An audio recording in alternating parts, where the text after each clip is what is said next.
Sunday recap, week 15. Kevin Bunk, Michael Merlo coming to you every week. We are going to let this Lions-Bills game sit a little bit, still finishing up. So we're just going to jump into Philly-Pittsburgh. Overall, though, disappointing 1 o'clock window. We'll lock into the 4 o'clock window because there's a lot of stuff to talk about. I think we only have maybe one or two things to touch on from the one. Mike, your expectation coming into this game, we didn't talk about it. What was it in this Philly-Pittsburgh game? Yeah, I thought Philly was going to roll today coming into it. I thought, you had so much noise from Brandon Graham's appearance on WIP this week, talking about A.J. Brown and Hurts. I just thought you'd get a big performance from Hurts, and you did. And they came out aggressive, throwing the football. They really wanted to get his confidence up, and they did. They did exactly that. And Devonta Smith, who hasn't had a great year, he's been banged up as well, had a big game along with Brown. So I expected this. I'm not completely out on Pittsburgh. Again, they're on the road. It's a tough place to play. Now, if you lose Watt, which they did, and we could talk about that, they lose Watt at the end of the game, and he did not look good. That's a problem if he's out for a long period of time. Their season's essentially over. So, but I'm not completely worried with the performance overall of Pittsburgh here. Yeah, the Watt injury did not look good. If he's out, you're right. I mean, they're wrapped. They're done if he's out. They go from a team that I've been saying, and listen, me saying that they were going to the Super Bowl a few weeks ago, in the moment, felt very possible. I still think if they were there, I wouldn't be surprised if Watt's healthy. But if Watt's out, they're the seventh best team in the AFC. Even when you said it, I was a little shocked. As much as I like them and trust Russ and like Tomlin, I still would have been a little shocked. It's a lot to ask of a team that I don't know what do they lack exactly. And I'm genuinely asking this. I'm like, because Wilson has played at an elite level since he become starter. This is his second loss here today. And what do they lack? I think they lack that elite playmaker. I've always been down on Pickens, and I'll be totally honest, he has exceeded my expectations this year. I have been very impressed with Pickens this year playing with Russ, but is there a guy on the offense that you're really losing sleep over? Najee, no. You don't. Freiermuth, you don't. Pickens, you don't. Because Pickens is not going to give you that 8 for 150 and 2 touchdowns day. It just doesn't happen. That's exactly what it is. And I mean, their offensive line has played better this year. They have a run game, but you don't have that player like you have on Detroit or you have on Philadelphia or you have on San Francisco when he's healthy. You don't have that guy in the backfield. You're right. So I think when you compare them to the other teams, and every team in the AFC has that identifiable star on offense except for Denver out of these AFC playoff teams. Yeah. And Denver, listen, we love to praise Denver. We'd be shocked if they won a playoff game. It would be a huge surprise if they won a playoff game. So that's just where they're at. They're the rebuilding team that snuck into the playoffs. But the Chiefs have Mahomes, Kelsey, and the best offensive line in the AFC. The Bills have Josh Allen, enough said, but they also have good players around him, as good as Pittsburgh has. We'll get to Josh Allen in a second. I'm sure you're pumped to walk through Allen today. But even Houston, you have Collins and Mixon. You have, I mean, every team has somebody. The Chargers also are probably lacking that guy. They bad loss. We're going to talk about the Chargers today. Bad loss today for the Chargers. But, Pittsburgh just doesn't have that. They don't have the ability to have for a player to change a game in 2 or 3 overall plays throughout the whole thing. There's nobody on the team that can do that. And we knew about this tough part of the schedule coming up for Pittsburgh, and we're going to start to learn a lot about them. And I really never expected them to win this game, but now next week on Saturday, which, by the way, we do have to mention, I took off of work for this Saturday, a historically great Saturday of football. Saturday's ridiculous. I mean, unbelievable. It's insane. With the college and the NFL, it is insane. You get 2 good, interesting NFL games on a Saturday. Usually these Saturday games are just like, whatever. It's just something on. No, this is the real deal. This is the best. Is that what's the date on that? The 21st? Yeah. That's unbelievable. That's the best. This could potentially be the greatest Saturday of all time. In terms of not even potentially. Absolutely football Saturday of all time. It's crazy. No, take football away from it. This is the greatest Saturday of all time. This is the greatest Saturday of all time. We're going to talk about these Steelers, though, this week. I'm very intrigued to watch this game because you lose this one, and now we're talking about Pittsburgh going on the road in the wild card round, right? If they lose Saturday. Yeah, and the other Saturday game is what? Texans at Chiefs? Yeah. Yeah, if they lose Saturday, this is and good on Baltimore. You know, Baltimore gets the win today against a tough Giants team, really been playing well lately. Yeah. And Baltimore comes in, gets the win. We'll talk about Lamar in a little bit, 5-touchdown day. But they get the win, and now they're in a position after watching Pittsburgh lost. By the way, Pittsburgh's lost their last 11 games in Philadelphia. That's crazy. 11-game losing streak at Philadelphia. It's crazy because you consider the fact that Pittsburgh has really been good for their entire history. Yeah. So to not Philly has had like a not the greatest at times history. Yeah, you'd think because 11, they're only playing each other theoretically every 4 years. So that's almost 50 years of games. We'll probably say 40 years. They've probably snuck in a couple within 4 years of each other. But yeah, that's a ridiculous home winning streak against your in-state rival. There's a little bit of an in-state rivalry there with those fans. Yeah, but good win for Philly, man. But how about we have to address it? Sirianni and Jalen Carter. You sent it to me on the sideline. I mean, can they get through 1 week without something like this happening? It feels like every week there's something with this team, and it involves either the coach or the quarterback. Or freaking Big Dom, dude. Like, he's not even on the team. It's Big Dom's turn now to get involved. He felt left out. He's been out in the spotlight too long. Had to get back in today. Has it been a year since he got ejected from the 49er game? No, I don't know. It's a weird dynamic over there. But, Kevin, they're so good. They are so good. And today, I think the other more impressive thing was that they went away from their identity, which they cannot do, right? You need to be able to throw the ball efficiently. And if today was, oh, we need to get Jalen Hurts back and get his confidence back, then that's great. And you need to throw the ball in the postseason. But they also need to not go away from Saquon Barkley because we saw how dominant this team was running the football. That's their identity. So you got to find the perfect balance here. But today was the confidence boost game. Yeah, I think today also probably had a mix of these two factors. One, Mike Tomlin is going to come in and do everything he can to shut down your run, and he's probably going to succeed. Realistically, Mike Tomlin, if he wants to take away one aspect of your offense, he's probably going to be able to do it on a Sunday.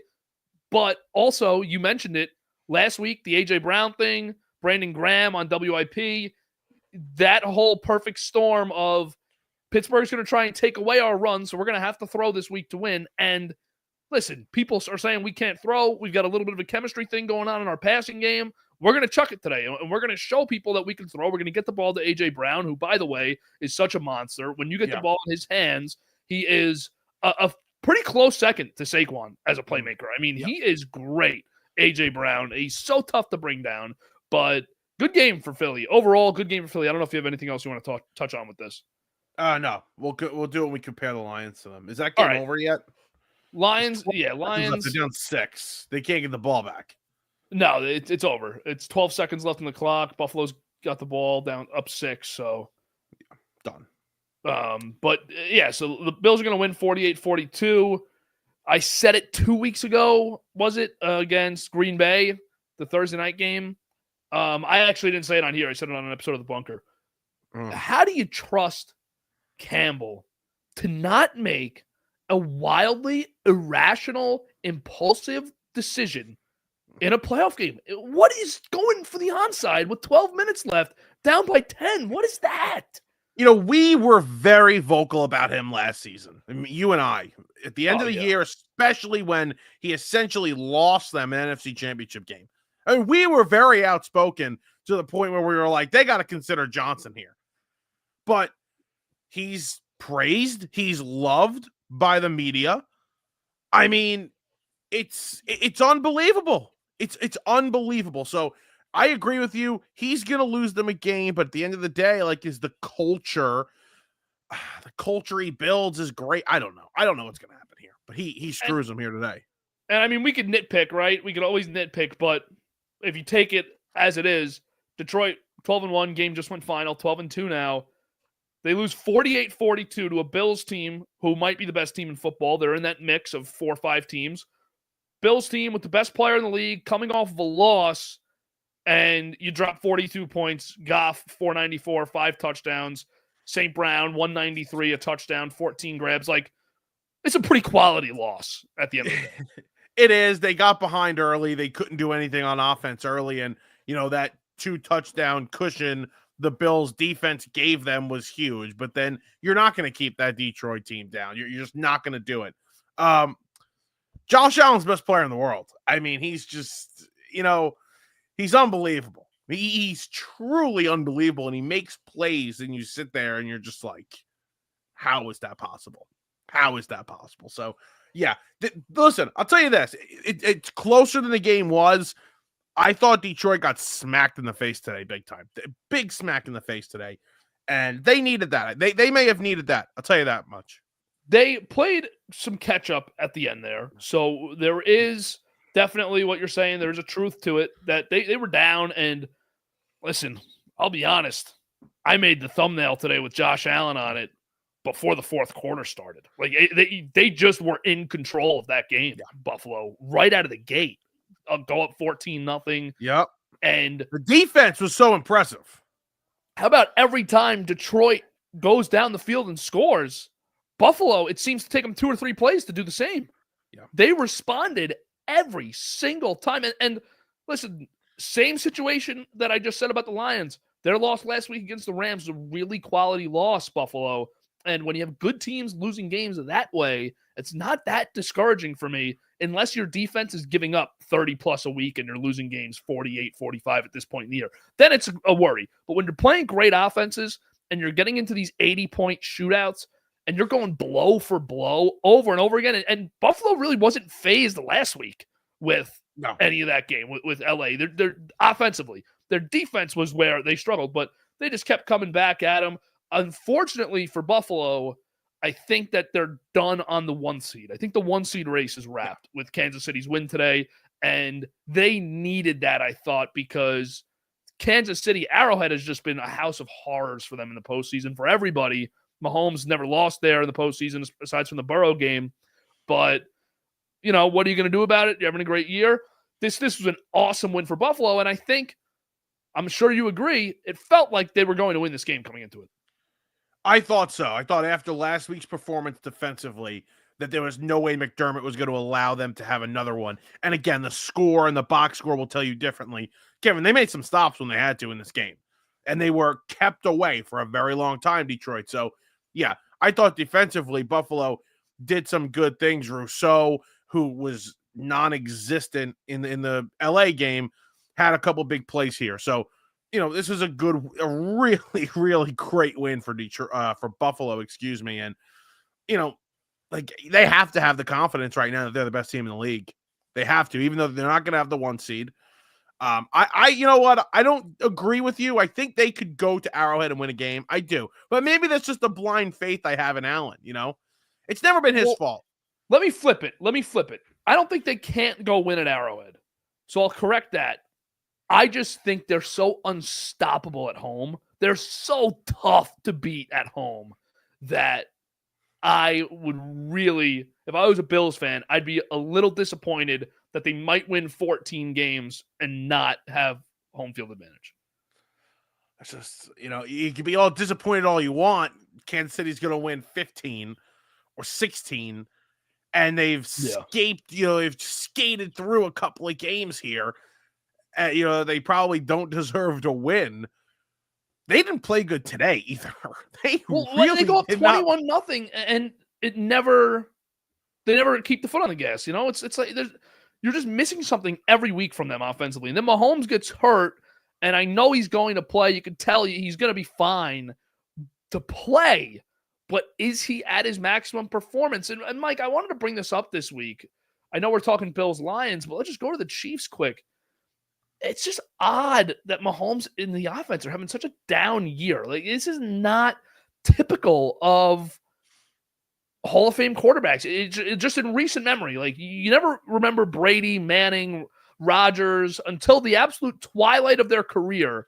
You don't remember them having years where you're sitting there saying, I'm worried about their ability to score points. Well, I don't know about the total offense. I mean, if you look at Brady's like Pro Football Reference page, there are a couple of like down seasons from Brady, in the middle of his career. Like, just but the offense as a whole, like you never worried about their ability to keep pace with anybody. Right. No, I agree. I agree with you there. But like, in terms of statistics for the quarterback, yes, there's something going on. And early it was, the receiving core isn't great. Okay. Well, they traded for Hopkins. They've gotten Worthy going a little bit. Juju's back, in a spot where he knows the offense. They have 3 tight ends they like to use, and that's including the Hall of Famer. They got the running back. Like, enough's enough. I don't think that's an excuse anymore. With one of the better offensive lines in the AFC, that's not an excuse anymore. No, there's no excuses anymore. It's just, I think it's at a point where the only explanation I have for it is Andy Reid is not trying to score points. Andy Reid is trying to run clock. They're just trying to chew clock and trust their defense. That's what's scary about Kansas City, though, is you look at the offense and the guys are the same. The personnel might be better than last year. And if they get Brown or Rice back, Rice is totally Brown back. They get Brown back. But Brown, if they get him back after a first round bye, that's a frightening team on paper. And who's going to really sit here? You're kind of a moron and you're ignorant to sit here after a 15-win Chiefs season and say, or 6, they could win, or they have 1 loss right now. Yeah. So they could win 16 games this year. And you're pretty ignorant if you're going to sit here and say, well, they're just not going to put it together in the playoffs. What? They've won the last 2 Super Bowls. Right. That's exactly what they do, is they put it together in the playoffs. That's what they've done the last 2 years, not looking that dominant. So, listen, I'll pick Buffalo. I'm going to pick Buffalo. But it's tough. I think today I'm going to pick KC. Because the other part of it is Buffalo's got to beat them twice now in a season. That's really hard. It's just not – the probability is very low. That the only 2 losses this season for Kansas City will be Buffalo. Yeah, but then at the same time, you can just shrink it down and say they only have to beat them that Sunday. Nobody cares about that first game anymore. You just have to beat them on Championship Sunday. If that is not the AFC Championship, I'm going to be so disappointed. Yeah, better be the AFC Championship. That has to be the AFC Championship. If either of these teams don't hold up their end of the bargain, they're getting shredded here. Baltimore beat the crap out of Buffalo earlier in the year. That was a weird situation there in going into that game. I think Baltimore was like 1-2 and Buffalo was 3-0. I'm trying to think of another team. Like we talked about Pittsburgh. Pittsburgh can't catch them. No, it's going to be this. The only team that can play spoiler in this scenario for us is Baltimore. Yeah, it is, because now you have to worry a little bit, I think, about the fact that Henry is able to go for 200 yards. If we're sitting here 5 weeks from now, I think it's 5 weeks from now, Championship Sunday or the division round, whatever. We're sitting here saying Derrick Henry ran for 180 yards in the division round. I don't think we're drooling over this surprise performance. They're going to run him into the ground in the postseason.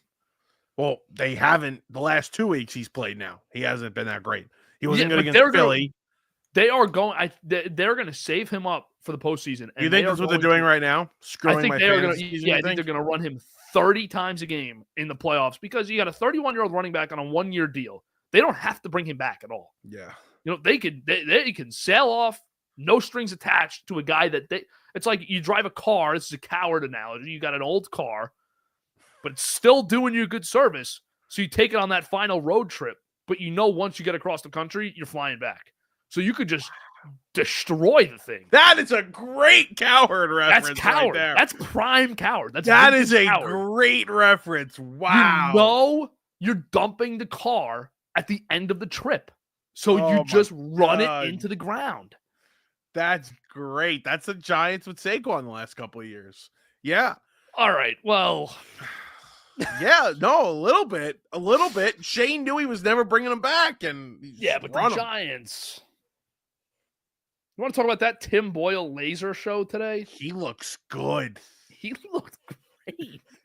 I got Lawrence Tynes tweeting. Tim Boyle looked pretty solid today. That's the bar.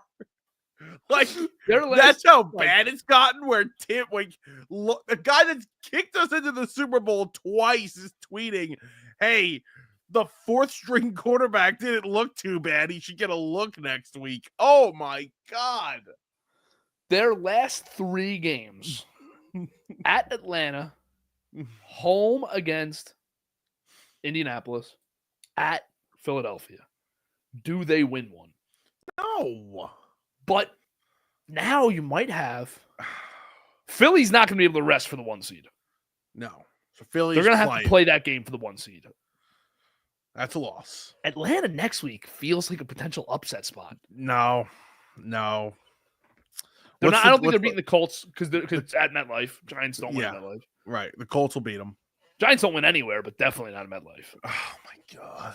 What a mess. I don't even want to talk about him. I don't even want to talk about him. Yeah, all right. Pass. I don't even want to talk about him. Move on. I wanted to talk about Lamar, though, because I think Lamar has inserted himself into a spot where he's going to make an interesting MVP case at the end of the season. I know you're not going to go against your guy, Allen. And Allen gets my vote, no hesitation today. But 5 touchdowns today for Lamar. He's statistically on pace with Allen, but Allen does have that, well, you turn on the TV, who's the guy that is just dominating right now, and it's Allen. But it also just feels like Allen's year. Like it almost feels like this is the story arc. There's a topic. There's, what's the word I'm looking for? It's just like something that's supposed to happen in a season, and it kind of felt like, it's like it's the plot of the season. The plot is Josh Allen. The plot is Josh Allen, exactly, and that's what this feels like here. And Lamar's having a great year statistically. You're right; he's right there with Josh. But I just think what Josh has done, I think what Josh has lost, in terms of the players around him and the players he's built up as a result of his greatness around him, I think it's got to be Allen. Do you think Joe Brady is really going to be a legit coaching candidate this offseason? Oh, yeah, he's going to get hired. You think he's going to get hired? I think he's going to get hired. Interesting. I'm not sure if I'm there yet, but I think he can get looked at one of 2 ways. He can get looked at in the, he's got this incredibly great player that is just impossible to screw up.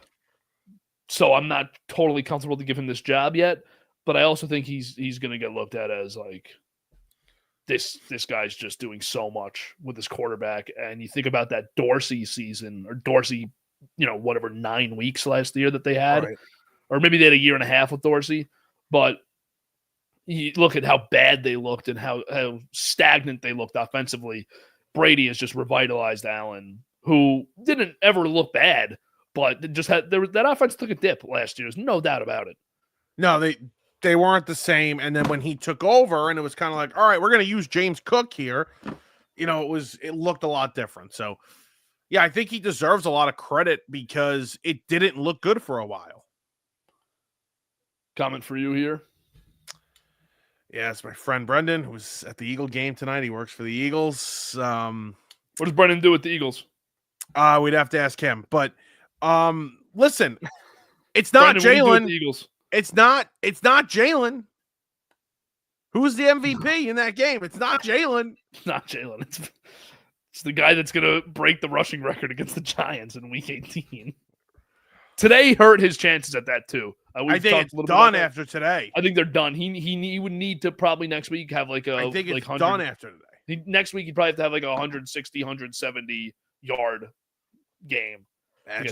Imagine he. There we go. Brendan works with the sponsors. So he met Tom Brady ideally yesterday. In a position to get hired by the Jets this offseason to be the general manager. That's a job that's a dead end job, the Jets general manager. It is, but for Brendan, that's a nice pay raise. I'm sure it is, but again, this is Brendan's last job, so we better invest his money nicely. Brendan, if the Jets offered you the general manager job, $1 million a year, you're the lowest paid general manager in the league, but $1 million a year, 3-year deal, pass. He says, pass. It's a good choice. Bad choice, dude. You cash in $3 million, you go back to Philly and work with the sponsor. Douglas is already back there today. Did you see Joe Douglas? Was he there? He was with Howie today at the game. He's gonna hire him back. He's gonna run the team next year.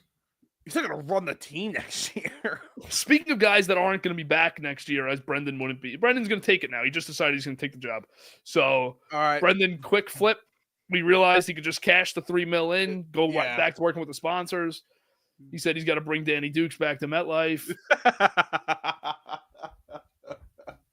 Danny Dimes, he means. There we go. Mike, Gerard Mayo today. Oh my God. I hate to even go here in week 15. So many contenders. Gerard Mayo, dude. Are you kidding me? This isn't the first time either. No, this has been all year. The no effort thing or whatever he said earlier in the season. And then today, he is asked about the offense not running May in a short yardage situation. They went for it on 3rd and 1 and 4th and 1. He said, "Why didn't you guys try and run May on either of those?" And the reporter had said something about they know May can run. They've seen May run. Right. And Mayo says, "You said it. I didn't." Throwing his offensive coordinator, Van Pelt, under the bus completely, who, not for nothing, absolutely sucks. I mean, they don't throw a ball beyond 5 yards in this offense. They don't try to do anything creative in this offense. But you don't throw your offensive coordinator under the bus, man. He's done it multiple times, and he's also not taken blame in scenarios. He's blamed some bad play on the previous regime, blaming it on Bill Belichick. So this is a guy that, to me, he was kind of handed this job, right? It was kind of like this under-the-table deal a couple of years back that he made with Kraft, that he was going to get the first crack at replacing Bill. And this has been an abject failure here. This guy, I don't think, has the leadership ability to be a head coach. I mean, was he even a defensive coordinator in this league, Kevin? Did he end up making his way to defensive coordinator? No, he's a linebacker coach. Right. So this is a guy that doesn't know how to lead here. This is the clearest one and done. I don't think they do it, but this is a one and done if I was Kraft here. So you do not think the Patriots fire Mayo? I don't think they will, but I would. They have to, it feels like, because May's development. I mean, watch the game today. He looked bad, and you know it's not his fault. You know he's not being put in positions to succeed because you see the flashes, and you know they're there. He might be having a little bit of a problem processing right now. There's definitely that, but it shouldn't look this egregious. And you could also tell at times, like, the kid can play. Like, you know he can play. They should at least be playing some backyard football, rip it sometimes, where you're just saying, screw they it. don't have the playmakers, and that's on Belichick. That's on Belichick. They don't have anyone, but Wolf had a terrible offseason too. They had all this cap space. You see that draft, that the thing's been floating around, their 2024 draft in hindsight has been floating around. It's like the worst Jets-Giants nightmare draft ever. You don't see this from other franchises. Right. And the Patriots are on our level now. That's got to feel good for you. I love it. I absolutely love it. But they are an attractive job at the same time. If the Jets open, the Saints open, the Jaguars open, the Patriots open, am I missing any significant job openings here that are definitely going to happen? Did you say Saints? Yeah, Saints, Jaguars, Jets, Giants, Patriots. If we go with those 5. Bears. Oh, yeah, Bears. So those are the 6. Maybe Chicago's the best. New England's a close second. But New England might be the best. I think Chicago's still the best. I think New England's second. McCarthy's not getting fired. No, he's not. And they won again today. He's keeping that job. But I will say, you said it a few weeks ago, and I think we posted a clip about it, and people kind of ripped you a little bit, especially on TikTok. Micah Parsons, I think, is going to get traded this offseason. Yeah, he's so good, though. He's great. He's so good. See, his dad was asked about where he'd want him to play. Say Philly? He said Pittsburgh. Imagine that. That he wants his son playing for Tomlin opposite TJ Watt. Yeah, I don't think there's anything. You know what? There's nothing you could do to stop that. And Hayward up the middle. They could go to a Super Bowl doing that. Possibly. Yeah, they don't need to score. They don't need that playmaker on offense. No, they'll just take the ball away from you. That pass rush would be so horrifying. Imagine you're like, I don't know, you're Shadur Sanders or you're Cam Ward. You're Cam Ward. Let's walk through Cam Ward's career. 0-star recruit out of high school. Mm-hmm. Totally overachieves it in the ACC, which is pretty weak. But good for Cam Ward. He might be the best quarterback in the draft. Yeah. You step up to play Pittsburgh. At Pittsburgh. Terrible towels waving everywhere. A little bit of a chill in the air. You step out there, 0-0 game. Or maybe, let's even say 7-0. They just went down and scored their opening drive. The 5 offensive linemen in front of you are Evan Neal, John Runyon, Jermaine Illuminor. Andrew Thomas is already out for the year. John Michael Schmitz, his hand is trembling when he's snapping the ball. He's shaking. And they're overloading Schmitz with Parsons. So you have Hayward in the dirt, and you know Parsons is running a stunt right over the middle. And you got Watt on the other side. Your career's over. If you're Cam Ward, your career's done. Yeah, it's, we won't use the giant. Well, no, that wasn't even Giants. It was just a hypothetical group of linemen. Right. Yeah, of course. That's dangerous if that was a thing. I don't think it's going to be a thing, but that would be crazy. I think he will get traded, though. Yeah. All right. Sunday Night Football, Packers, Seahawks. Thoughts here? Packers night?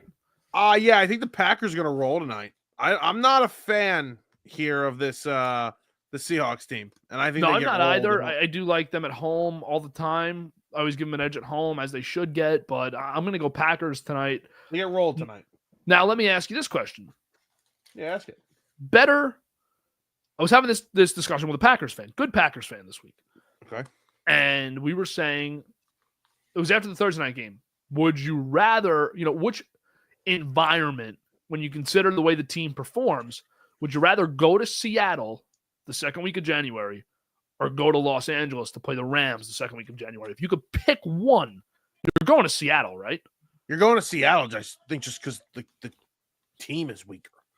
And the Seattle home field advantage is better because they have the 12th man thing and whatever. But the Rams in that dome can hang 40 on anybody. Yes, but you don't have the home field advantage. Like the crowd, you don't have the crowd in it. Packers will have at least 45% of the fans in Los Angeles. Right. But you don't want to play that team, especially the way Stafford looks in the playoffs. You don't want to play that team. I don't want to play Stafford.